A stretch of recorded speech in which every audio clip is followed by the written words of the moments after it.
What up, Marsh Pod? I'm recording this November 2nd, Day of the Dead.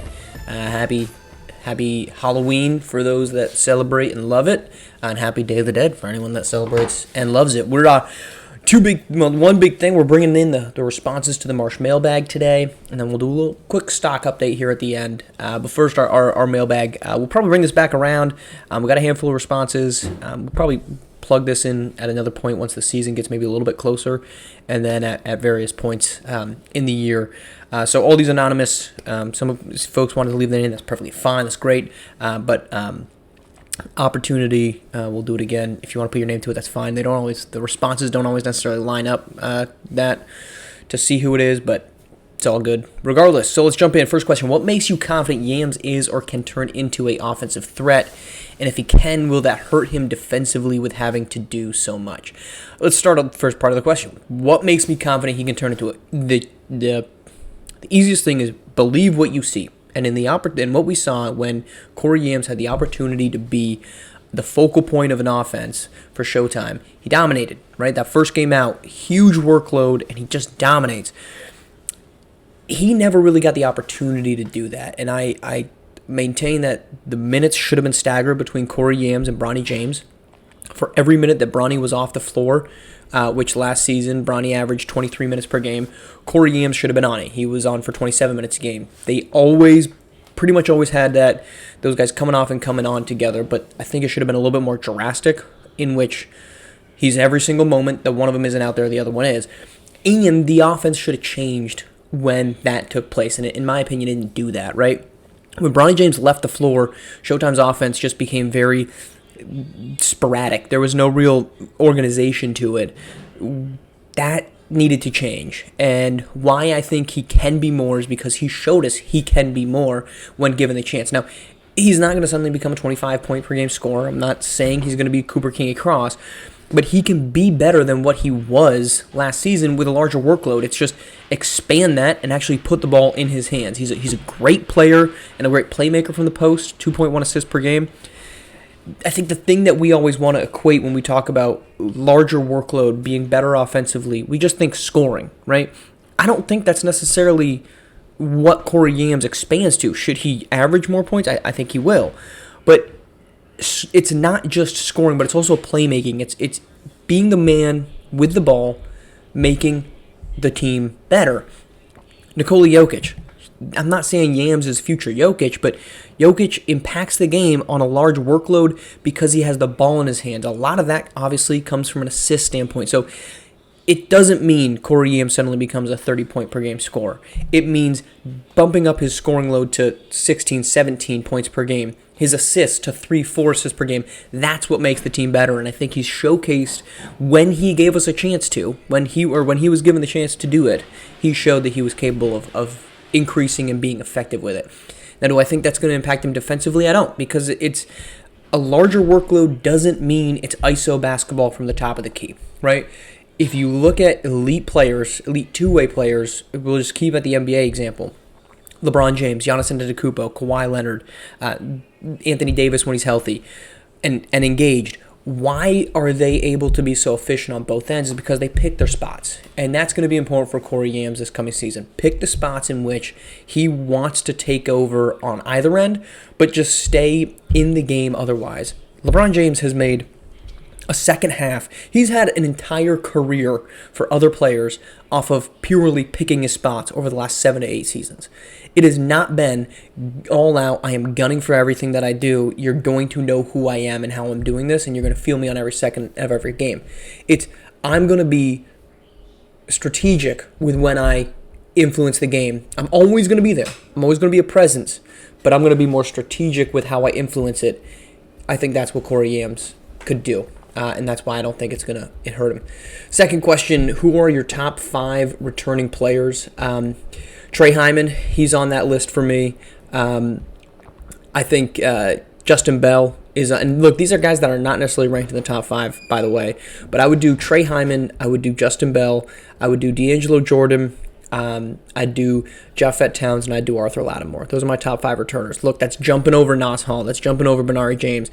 D'Angelo Jordan, I said this earlier, and people came back at this, and I don't really know why, but I said he's overlooked and he's underrated. Well, no, he's not overlooked. No, he's not underrated. We talk about him. We talk about him as number 16, okay? 16 is not where D'Angelo Jordan should be, and the same is true of Justin Bell. I'm just going off the 24/7 rankings here, but D'Angelo Jordan's 16, Justin Bell's 13. They shouldn't be there, right? They shouldn't be at that ranking. Those guys are top 10 guys right now. I can point to people that I'd take over them. I would move Kai Newby out of that list right now, and I would move Benari James or Nick Hugo out of that list for either of those two guys. That's not saying Benari James, Nick Hugo, Kai Newby aren't good. I mean, I've spoken my piece a little bit about Kai Newby. I think that's a high ranking for him, but I don't really think that's that hot of a take, especially the Benari James part. He scores a lot. That's great. Does he influence winning? No. In fact, the exact opposite. He creates so much. He doesn't create it, but drama surrounds him. Whether that's his fault or not, that's not a guy that I put top 10. Is he a top 10 scorer? Sure is. He sure is, yeah. Definitely a top 10 scorer. Top 5 scorer. But I like the games of Jordan. I like the game of Justin Bell better than both those. And then I don't think there's much argument on Japhett Towns, Trey Hyman, Arthur Lattimore. Although apparently people really don't want to give Lattimore his roses, but we'll see about that. All right, what do I think about Devin Fields and Lev Fields, which, of course, that is going to be, I'm assuming we're referring to Le'Veon Fields. I apologize. There's the quartet of Fields for Asia Pacific, Devin, Le'Veon, Hiroto, and Leonardo. You can have a starting 5 in Asia Pacific with just the Fields, right? You got Devin and Le'Veon are 6'3", Hiroto Fields 6'4", Leonardo 6'11". I like their games. I think that it's going to be fascinating. I think they all complement each other very well. Devin Fields and Le'Veon Fields, both really good playmakers. Le'Veon and Hiroto are your shooters, and then Leonardo's down in the post. But I like that they each bring a little bit different. I think if you're looking upside, I'd probably take Le'Veon Fields. I like the offensive creation, the shooting. That's harder to teach. That's harder to develop. That's harder to make elite, I should say. Devin Fields, he comes in as a great athlete. I think they're very. You compare them, I think, kind of easily to the Thompson twins, right? Do you want the high flying offensive creator, or do you want the creator and shooter? Personally, I take the shooter because I know that that's a skill that can be developed, but it's often not made elite by development. Athleticism can do a lot of great things, but shooting is so important in the modern basketball universe that I would take them. But I think that Asia Pacific, Sung Jung-gu is kind of like this strange storyline that we'll have to watch about. But this is a really loaded group with a lot of really good guards. That's going to be exciting, I should say, to watch. And then the last one, Coach Bilardi leaving LATAM. This is a statement. And I don't necessarily agree with this statement, but with Coach Bilardi leaving Latin America, it is apparent that he is chasing talent. So in your opinion, is it time to stop crowning him as a top coach? No. First off, I don't think he's chasing talent. He went to H-Town before anybody showed up. He went to H-Town amidst that roster being completely redone and completely torn down. He brought in talent. He brought in JMO. He brought in Corey Yams, among other pieces, but those were the kind of the big headlines. So first off, he's not chasing talent. But I don't think it's time to consider him not a top coach because, again, going back to the Corey Yams example, we can only believe what we've seen. And with Coach Bilardi, we have seen him be a really great coach at the SimWorld Prep level. Did he win a playoff game with Gotham 5? No, he did not. But guess what? Half the coaches in the league didn't win a playoff game that first season. He then enters and goes to a Latin America team that was good but not great, and they played mediocre down the stretch. But there are very few coaches that can take mediocre players, mediocre rosters, and make them elite, if any. Coach Bilardi just works with what he's got. Now, we go in 2 weeks in, 3 weeks into the season, H-Town struggles, we can revisit this conversation. But I think for now, chasing talent doesn't, let's assume that's correct, which again, I don't believe it to be. Chasing talent doesn't make somebody not a good coach. In fact, it makes them intelligent. It makes them knowledgeable of what do you need to possess to win. And in basketball, you need to have a difference maker on the floor. We can talk about BCDs not having a top 5 guy last season. 11 Color sits number 6 at 24/7. He wasn't a top 5 guy last year, but he was still really freaking good. Fareed Redmond was still really freaking good. You still need really freaking good talent to win basketball games. So if he is chasing talent, he's doing what everybody else is doing, and he's doing what every other coach wants to do, which is coach good talent. All right, real quick before we let you go for the weekend, a little stock update.